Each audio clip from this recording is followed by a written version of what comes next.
Hi guys, welcome back to the Cyber Vice podcast. It has been a while, and of course today I'm joined by my co-host, Project Vice. Hello guys, it has been a while, been a minute. It has been a while, and main reason for that, a lot of people have thought, have they fallen out? What's happened? It's just because we haven't had enough GTA news to really pull together a decent length podcast for you all. So in today's podcast, we are going to go through all the topics that have been kind of doing their rounds recently in the GTA space and the gaming space. And we're going to give you our thoughts, opinions, feelings, and speculation, and maybe even some facts if you're really into that stuff.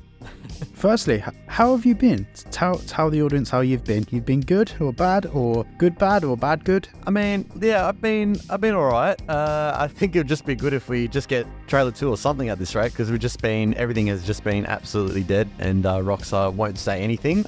It's like we literally have to go to their headquarters and say, knock on their door, on their window, and say, "Where the hell is trailer 2? Where's something? Come on, man."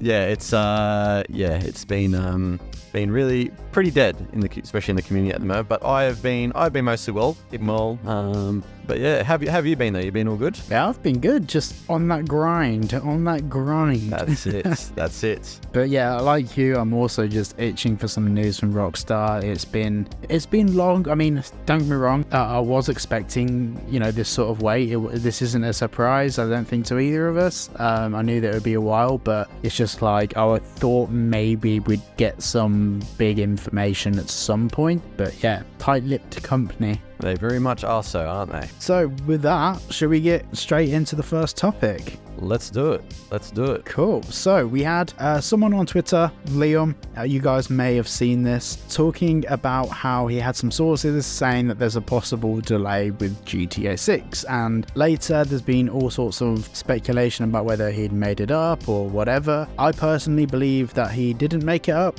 And we'll talk about that a bit more in a bit. But yeah, what's your thoughts? Yeah, look, when he put out the tweet, I thought to myself, I go, this is a particularly interesting tweet to put out. Like, I don't think you would put something out if you didn't. Like, it seems like he has some inside information. Look, we don't know who exactly that is. I mean, he did say in terms of the source that's coming from, multiple devs across a couple of studios at Rockstar. But look, I guess the thing is, anyways, especially with what Liam's saying, we don't know for sure what goes on behind the scenes. We don't know if anything's been misconstrued, misinterpreted in terms of the information that's been passed on to him. We can't really measure the validity or the reliability of the information based off just a simple tweet and the post he did put out. So I think there has been some information that has been, this information that has been passed on to him is true to some degree, but I would say it probably potentially has been misconstrued to some degree, and he thought that it was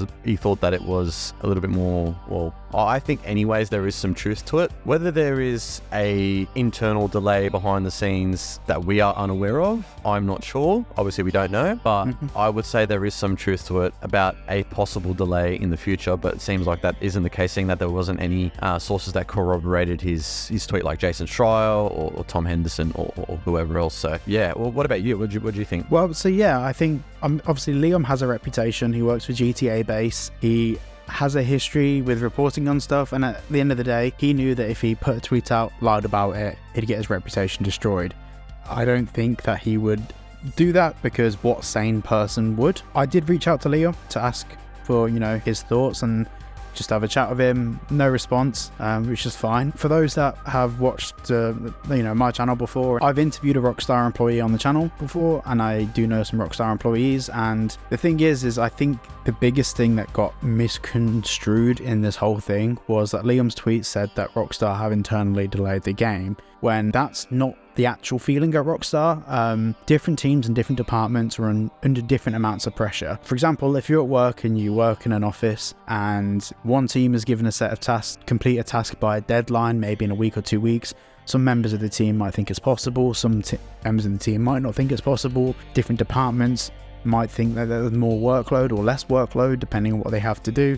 And, Jason Schreier said that 6 people he spoke to didn't believe the game was officially delayed internally, but that's a very key thing there. Officially delayed internally versus do the team think it's delayed? And I think maybe there's a bit lost in translation here. The people I spoke to said that they were, they're working to get it done by fall 2025, but, 2 of them said they don't think it's possible. One of them said, yeah, it should be sound. So I really don't know whether the game's delayed or not. I do think that there's definitely pressure inside of Rockstar, but, a game of this size, of course there is. So I think it all comes down to perspective. Yeah, that's right. And look, the thing is anyways, the game's not coming out anyways officially till fall of next year. Anything's subject to change, really. Like, there's so many deadlines that they at the moment they want to try and meet, but based off the development and how fast that is progressing, or if it's not progressing as fast as they would like, then that's going to change the timeline of when the game will be releasing. So yeah, look, it's at the moment, even if things are going relatively well, when it gets closer to fall or gets closer to the expected release timeframe next year, then the pressure is going to just keep building up as the months lead up to that point. So in my personal opinion, and I think you have sort of the same feeling on it with, I saw your live stream the other day that you went over it, that it probably will get delayed, but it's just at the moment it doesn't seem like that is the case, and they're still on track. So that is a good thing, but yeah, I don't know how much longer that will last. So we'll see. 100%. But there's also many other different factors that are, if the game was due to come out next month, the chance of a delay would be say if we were all predicting the game to be released next month, the chances of delay would be more minimal because less can happen in the next month. But because the game is still a year away, officially anyway, ESRB could ask them to remove something from the game. It may fail ratings on certain things. There may be an issue within the game engine. There could be so many different things that could go wrong between now and then. I feel like even if there was an official internal delay, Rockstar wouldn't talk about it until they've encountered all the things that could potentially delay the game, and then go, right, we're 100% confident now, we can definitely get the game out by maybe the start of 2026. Otherwise, if they come out now and say, yes guys, the game's delayed, and then they encounter another issue in 6 months and they're like, oh, we've got to delay it again, that's where shareholder interest really starts to dip, and that's where people pull money out of Take-Two and blah blah blah. You know how it works. But yeah, I think if there's going to be a delay, we'll probably hear about it April next year, or maybe just before then for the fiscal 26 predictions. Yeah, that's right. Yeah, so it'll be interesting to see though once Take-Two have their November earnings call in the next, is it a couple months or less than that now, I would say, around that time frame, to see what they have to say as well. So anything is subject to change, really. I mean, we can't really go much off anything at the moment, but as it seems at the moment, based off what Schreier confirmed from his sources, that there is no internal announcement of a delay that suggests anything, of a delay really. So yeah, we just can't really go much off other than what we have heard. So yeah, I think that kind of nicely goes on to the next topic, which you can take the lead on if you want to. So a little bit after Liam's tweet that came out about GTA 6 getting internally delayed, there was actually a string of posts from popular YouTuber Legacy Killer HD, or otherwise known as Michael. A lot of you guys may know him on social channels, on Twitter, X, whatever. Obviously posts a lot of things, and he seems to allegedly have some inside sources at Rockstar. Yeah, the game is massive, full of a crap load of side content, lots of countryside and towns. Main story is shorter than Red Dead 2, which he actually came up with, I think, a previous post many months ago saying that it was about 35 to 40 hours, which is much less than RDR2's.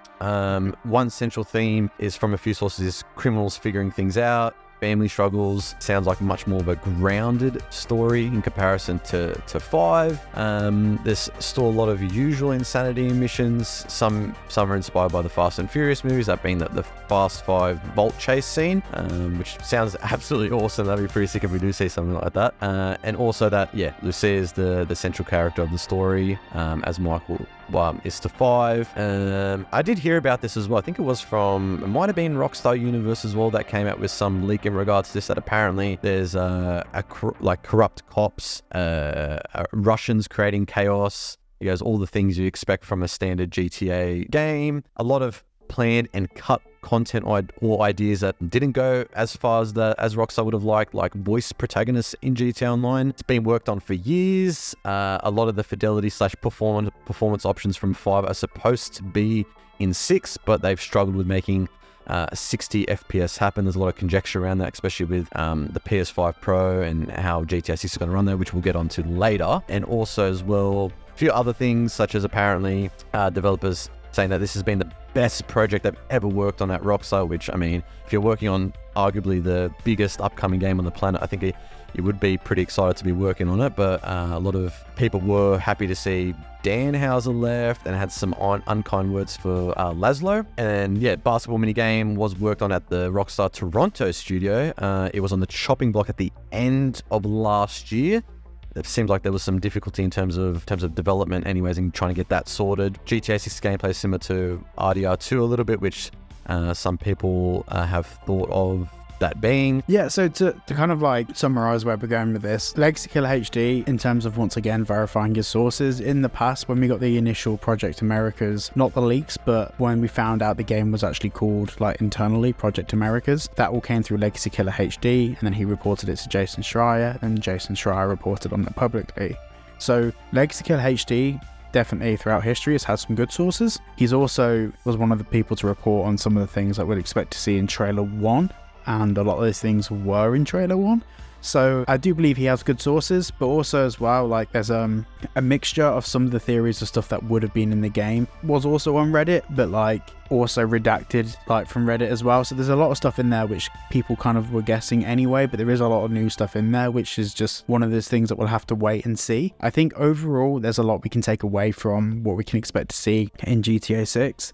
But like he said in the tweet, you know, it's always difficult reporting on a game that's in active development. Things can change. Originally 3v3 basketball was leaked on Reddit. Loads of people were talking about it. Now he's saying that potentially that's going to be axed from the game as of like late last year. So there's a lot of things there that could be in the game, could not be in the game. I did like a separate video breaking down all the individual points. I think there's a lot there that everything there is so much pinch of salt. Let's wait and see what's happening. So it's really hard to draw a conclusion of what we're actually going to be seeing from it, but I still think it's interesting nonetheless. Oh yeah, for sure. Like, yeah, I guess with a game of this size, I mean, anything is, especially in development anyways, things can obviously get cut or whatever. I mean, it'd be pretty sick to see 3v3 basketball though as a mini game. That'd be pretty awesome to see. I'm saying that we've never seen that before. A lot of people have requested for that to be a feature. So look, it's hard to say really. As cool as it all is, and it is cool.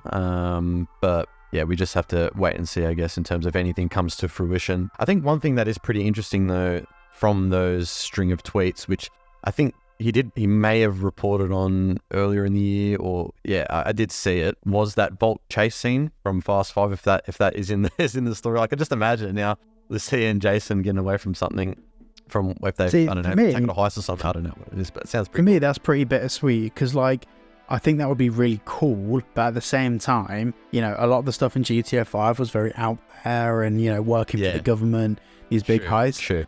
With a lot of people wanting this to be a bit more grassroots like GTA 4 with some of the exciting stuff from GTA 5.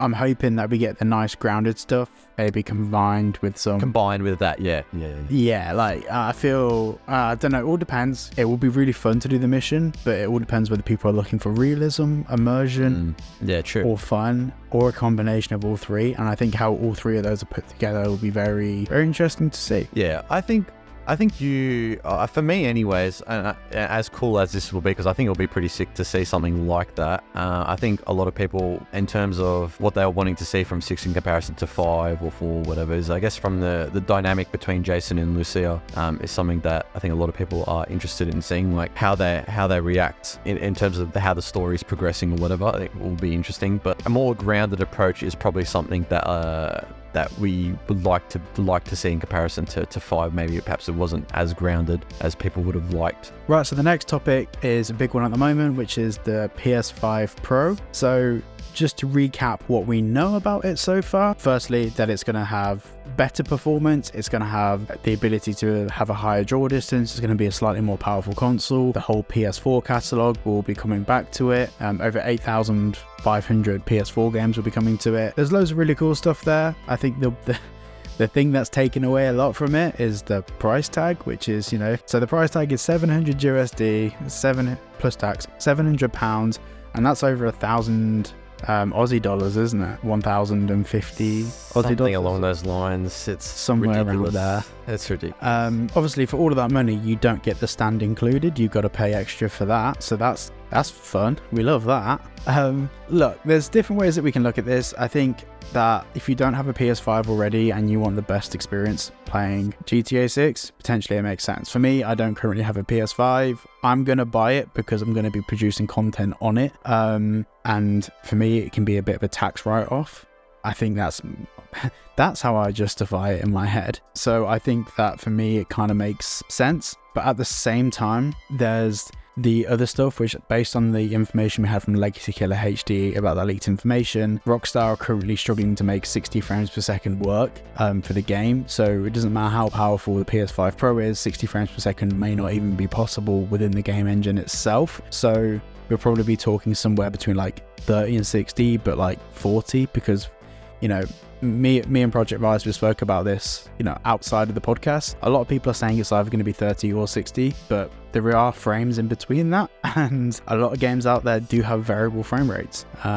You know, it could be a performance-based thing, it could be a fidelity thing. We don't know yet. We really don't know. That's something that we're going to have to wait and find out. I do think overall the console, it's impressive what they've done, but it's also completely underwhelmed a lot of the community, as we were all expecting basically a gaming PC destroyer. And if we build up a gaming PC that has similar sorts of specs to it, you come out with around a similar sort of price, maybe a little bit more, but on a gaming PC you can also do a load of other things. I think the biggest catch-22 we got here is if you want to have the best experience with GTA 6, you got to get a PS5 Pro. But the truth is, the only way that you can do that is by spending the money, and it doesn't matter how good your gaming PC is, the game isn't coming out on it. So Rockstar having this marketing deal with Sony, they know what they're doing, and I feel like it's the most anti-consumer thing out there, but also there is no other way to fix it. They can't just make the PS5 standard better. So yeah, that's my thoughts. Yeah, well, I think my thoughts were the exact same as pretty much the whole community and everyone online, that obviously the price tag is extortionate, it's ridiculous. There's a lot of features that are appealing. Like, I think I did see that fidelity mode on the PS5 Pro at 60 frames per second. Like, that seems pretty cool. I guess the downside is, anyways, look, because the GTA 6 is expected to release fall of 2025 next year. Like, what is going to be the game that's going to sell this console? Like, that's where I'm struggling to understand, comprehend where the selling point is. Like, is it more the console? It seems like it's more the console than any of the games that are going to be able to take advantage of these features. You know, that's I guess where I'm sort of just struggling to see the selling point. I'm 100% with you on that. 100%. Yeah. Like the thing is, like, Sony touted that there's going to be games that are going to have improved graphics for the PS5 Pro.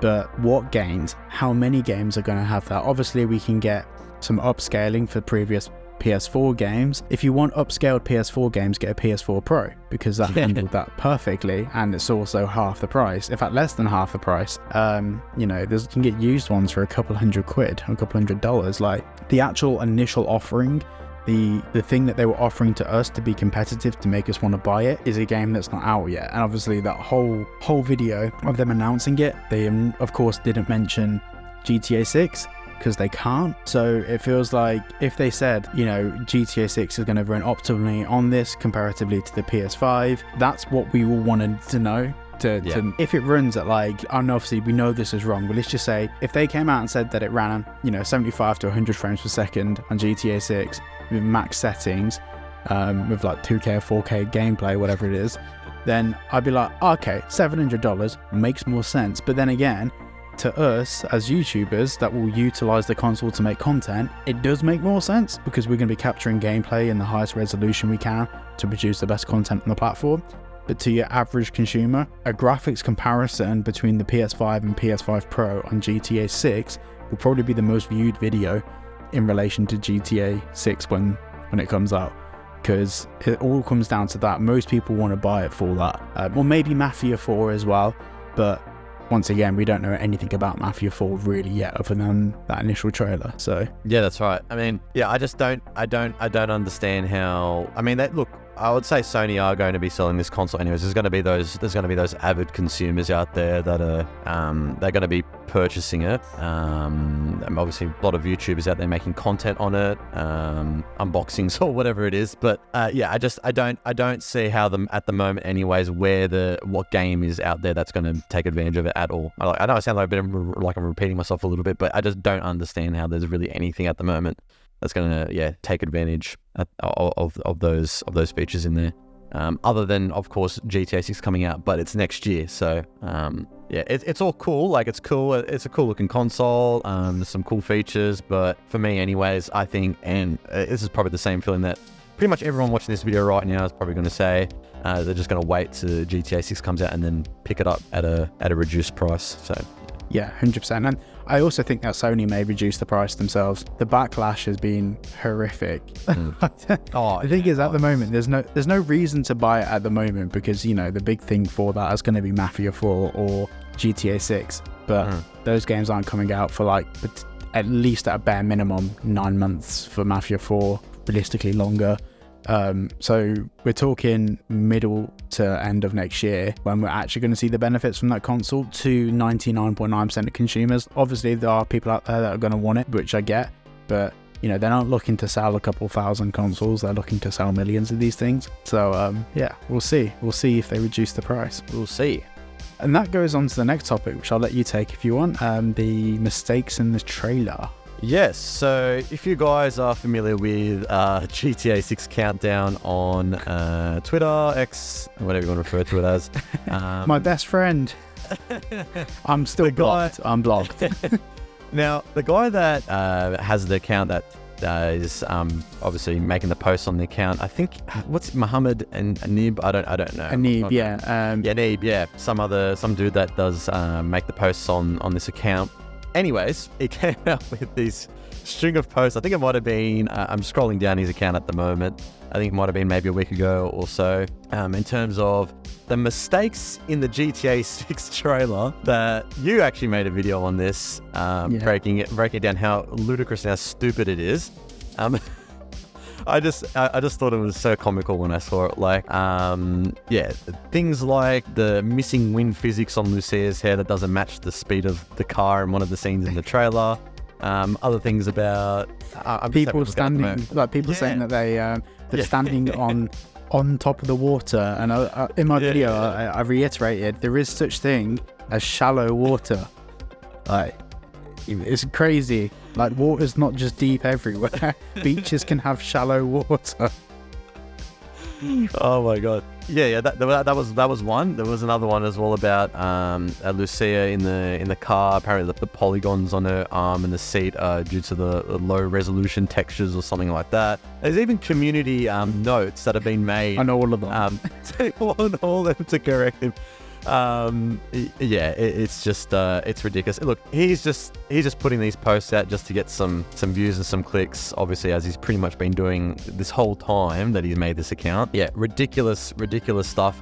Look, it's a trailer. There's going to be things in there a few things that are going to be maybe some mistakes here and there, but you're not going to, unless you really pause and put it on 0.25 speed. I mean, you're not going to really see these things, are you? So, no. and the game is still in development, so it's not like it's finished. So, yeah, it's a ridiculous string of posts, just silly in my opinion. Well, it's like if we go back to the GTA 5 trailer, there was whole things that weren't even rendered. Like the GTA 5 trailer had genuine mistakes in it. Like there was like the shot of Franklin's car going past the screen.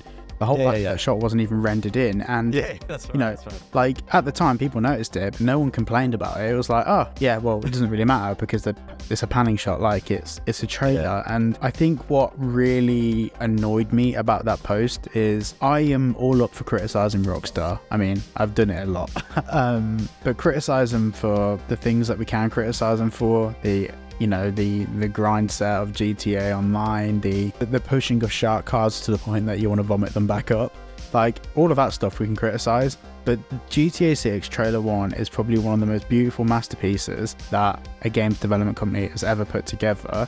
And to try and pick apart little mistakes in a trailer, even if some of the mistakes may be there or may not be there, it doesn't matter because contextually as a whole trailer, it's one of the best things that has ever come out to market a game. The views on it don't lie. The community's thoughts, opinions, and feelings on it don't lie. Like, the people that made that trailer, and I'm not sure if they'll ever watch this, but if they do, thank you, because that was incredible. And for someone to go apart, like to jump onto Twitter and rip apart that trailer and say, oh look, you can see polygons here, I'm like, yeah, but also look 2 inches to your left, look at that skin texture, it's incredible. For a page that should be dedicated to being a fan of what Rockstar are doing and building support for the community and building support for the developer, to kind of bash the trailer in that way just felt a bit iffy. It's just disingenuous, isn't it? Yeah, it is, and just for the sake of getting clicks. And like I said in my main video, there's nothing wrong with getting clicks. We're YouTubers, we're supposed to be trying to get clicks, and we do. We try to make appealing titles and thumbnails. We try to do the best we can to engage an audience, but to do it in a sense that's just to bash Rockstar for things that, like, I think most of the things on that list weren't even really there, or they were explained so badly. For example, the in the post it explained that you could see straight edges and lines and corners and stuff because of the textures. Well, it was nothing to do with the textures. It was to do with the mapping of the character, the polygons and everything. And yeah, it felt wrong. It was like, come on, man, like, get your clicks by doing something else, not by, like, because it's not Rockstar that made that trailer, it's the employees at Rockstar that made that trailer. Yeah, so that's right. Yeah, really nasty thing to do, eh? Don't understand, other than from a monetary standpoint, what he gains out of that. But anyways, the thing is as well, it's like, even the views and engagement on the tweet, he wouldn't have made much money. Like, Twitter doesn't pay an awful lot. I mean, as far as I'm aware, I'm not getting paid from Twitter, so me either. I think from that first, I think it's like, look at this, 38 million views from that first one, from what I can see that he put out. Should we Google? Are you ready for this? Not much, eh? So per million impressions, it's $10. Wow. Okay. Like, we made $380 from that first one. Just to put it into perspective for anyone watching, if you get, what was it, 38 million? Yeah, 38 million, on that first. Right, so if you got 38 million views on YouTube on a video under 8 minutes long, with one ad, either a pre-roll or an end roll, you'd probably make about 60 to 120 grand for the same sort of views. So if he did a YouTube video saying it, I'd be like, this is gross, but the grind set, I get why he did it, but like, to be slanderous for $300 is a bit, I don't know, we'll move on. Very strange. So this brings us to our last topic of this podcast, and this is the one that I'm sure we both get asked dramatically so about: Trailer 2 date predictions. So from day one, I've always said the most likely time for us to receive Trailer 2 is around the sort of time of an earnings call. Or not Trailer 2, or more so an announcement of a Trailer 2. November the 8th last year was Take-Two Interactive's earnings call, and on the morning of that day, we got the announcement from Rockstar Games that they'll be revealing Trailer 1 a month later in December. I'm of the mindset that Trailer 2 is still possible for November, December this year, or at the very least, screenshots announcing something, whether it'll be a delay, or I think if it's going to be a delay, it'll probably be screenshots with a delay announcement. The screenshots, because we know so little about the game, like, the screenshots can't really show us anything useful, because ideally we need a second trailer with some more context about Jason and then some screenshots. But yeah, what's your thoughts? Look, I feel like because we haven't received any screenshots up until this point, look, Rockstar could be changing their strategy this time around, whether it's just releasing the second trailer 1 year apart from the first trailer, which is obviously a likely scenario. Yeah, I'm of the same feeling as you in terms of that 1 year sort of anniversary of Trailer 1 to Trailer 2. November, December time seems like a pretty good time frame just before the year ends. And considering the Take-Two earnings call is coming up in November, I wouldn't be surprised if Rockstar come out with a post or whatever, similar to what exactly happened last year in terms of the announcement of the trailer potentially coming the next month from November to December. I think just considering we haven't got any screenshots, that's why a lot of people are like, oh, maybe they're going to come out with a delay, or it seems like that is not occurring based off the information that we know from Schreier and that in terms of his sources, so that doesn't seem like it's the case. Obviously anything can change. I would say that November December timeframe seems quite likely, because I mean, I don't think Rockstar are going to go a whole year without providing any information on their next upcoming game. Like, they're not going to go 1 year without doing anything whatsoever, without providing any update. It just doesn't make any sense considering the game is expected to come out next year. So yeah, we should be seeing something from them surely at least before the year ends. That's my feeling on it. Yeah, but that's the other thing as well. It's like a lot of people, as we compare previous release cycles, but if we're comparing the last Grand Theft Auto game, that was at a complete different time for Rockstar. 1,000 people worked on GTA 5, around 6,000 people are working on GTA 6. There's now a larger involvement with shareholders. The company itself is completely different now. They've bought so many businesses themselves. So the way Rockstar works is probably going to be very different from what we saw with GTA 5 in terms of release cycles, but also GTA 5, between trailers, we had, one or two nods from Rockstar about upcoming games, whereas in this instance, we've had complete dead silence. And a lot of people have said that it's bad marketing. It's not saying anything is worth saying a million things all at once. Them being quiet is what makes them so unique, and by itself is a marketing strategy.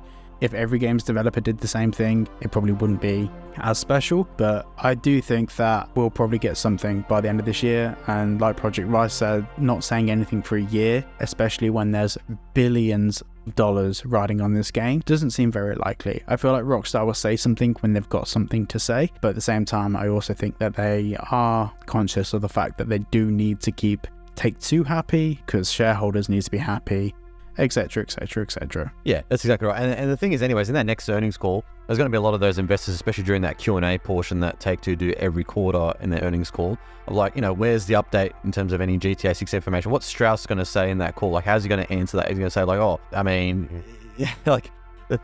thing is that this game is expected to release next year. There has to be something from that perspective, from an investor standpoint. What's the update on it? Is it still on track for fall 2025? What can we learn a little bit more about the game rather than just one trailer? It's not enough. So there has to be at least something prior to the year ending. Yeah, 100%. I think the big earnings call is going to be the end of financial year 2025 one next year, the start of next year. That's going to be the one that they have to give their predictions for fiscal 26. So that's when they're going to be, because April next year to the end of March the following year is fiscal 26, and obviously that's when GTA 6 is expected. So that's when we're going to get some real juice. But I do think the November call that's coming up this year, we'll definitely get some source from Take-Two. We'll definitely get some information that is of use, because that's a big thing for them. But another thing I want to quickly tick off on this point is, a lot of people have asked me why none of the investors during the earnings call ask about GTA 6 directly. Three key things. On the earnings call, when the people call up at the end, they're not Joe Blogs like me or you sat at home. They are people that work managing portfolios with multi-millions of dollars in Take-Two Interactive. So they are pre-screened people that are given sets of rules or things that they can talk about and can't talk about, because it's a publicly trading company. So you'll never hear a person directly say, tell us this thing about GTA 6. Because they can just avoid answering the question. We've had some questions that teetered on the edge, but there can't be straight up questions. And the second thing as well is that Take-Two Interactive are under no obligation to talk about the individual releases. They're under obligation to talk about the subsidiary companies underneath them. And so they may talk about Rockstar Games, which they do. They talk about GTA Online and stuff. They talk about online components, but individual titles and releases, they have no legal obligation to talk about. And the third thing is that Take-Two Interactive as a whole, Rockstar Games does make up a healthy chunk of their revenue, and come the release of GTA 6, it will account for potentially a quarter of their annual revenue, maybe even a third if things go really well. But at the end of the day, that's a minority compared to the rest of the businesses under the conglomerate. So the most important thing for Take-Two Interactive is to entertain their investors on what Take-Two Interactive are doing overall, rather than just what Rockstar Games are doing. Because we listen to the earnings call for GTA 6. The investors calling want to know how their investment portfolios and their clients that they've put $100 million into the business with, they want to know where that money is going. So the motive behind the earnings call isn't for us. We are not the demographic. Yeah, that's right. And it's not only just GTA 6. Rockstar Games are not the only subsidiary that Take-Two own. They've got 2K, they've got Zynga, which is a mobile company, I'm pretty sure. And I think they've recently just gone to that over the last year, I'm pretty sure. So investors are interested in that as well, because that makes Take-Two money. Obviously, the investors are invested in that. So that just makes sense from that standpoint. So it's not only just Rockstar Games' GTA 6. So obviously that's what we're only interested in. But yeah, from that standpoint, you got to understand that, I guess, from that perspective. Yeah, 100%. And I think as well, the other thing there is that investors are interested in what's making Take-Two Interactive money. GTA 6 is not making their money at the moment. We're not into fiscal 26 yet. Investors want to know the $20 million that they put in last month, or 2 years ago, or a year ago, or 6 months ago. How is that investment portfolio growing, and what's that going to look like in 2 to 3 months? That's why the earnings calls are quarterly. They're not interested in what that investment portfolio may look like in 5 years. They will be interested in that, but that's for the annual calls. That's not for the quarterly calls. Yeah, exactly right. So guys, before we wrap up today's podcast, I want to say both myself and Project Vice, we want to get back doing the podcast more regularly. We've been getting tons of comments from you guys asking us to do it. But as you know, we're in a bit of a dry spell for GTA 6 news at the moment. Of course, anything could come up at any moment, and we will cover those in the podcast. However, if you guys would like us to continue talking about GTA 6 even when we don't have new information, drop a comment down below with what topics you'd like us to cover. There's probably a large chance we've already covered it, but you can check out the CyberVice podcast playlist, which is somewhere on the side of the screen. I hope I remember to put it there. If I don't remember to put it there, all of you can bully me in the comments. Bully you. But yeah, make sure you drop a comment what topics you'd like us to cover, because we're happy to talk about anything. I think sometimes because we're so heavily in the GTA 6 content world, we may not be able to take a step back and actually look objectively what you guys might want to see. So the only way that we can do that is if you guys let us know what you want us to talk about. And it also means we can put together some notes and do some research and put together a zesty podcast for you all. I said zesty. Yeah, I was saying that, zesty. Zesty. Oh, that's a new word from you. I haven't heard that. That is. I don't think I've said that in years. But yeah, let us all know in the comments what you want to see. Yeah, we're all done. I mean, it's good to be back though from first episode that we haven't done in a while. So it was good to do it once again. Hope you guys enjoyed it, as did I. And we'll see you on the next one. Catch you all in the next video. Spin the cylinder, push it to my head, yeah, I do this for adrenaline, place another bet, I'm just looking for a cheap thrill, put it on my neck, I keep doing this dance with death, roulette, spin the cylinder.